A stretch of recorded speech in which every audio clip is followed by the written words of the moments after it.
Alright, hello guys. So, nandito na naman po ulit tayo ngayon sa isang laging na naman. So, nandito po tayo ngayon sa Balaisdaan. So, medyo nakakapagod guys dahil later na lang. Hindi ko pa alam kung ano sasabihin ko. It's just trail here. So, we're just going to jump first. So, as you can see this one guys.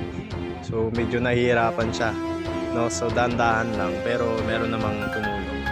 So it's my turn guys, so let's go. I'm just going to jump. Wow, napapansin nyo guys, masyadong malawak yung kawilan dito. Kasi ito po ay fish pond, no? Hindi ko alam kung saan nanggagaling yung tubig, pero naamoy ko na ito ay galing sa dagat. Tama yung daan natin? Medyo nagjo-joke lang po siya guys. Pero diretso po yung lakad natin guys, wala. Hindi po tayo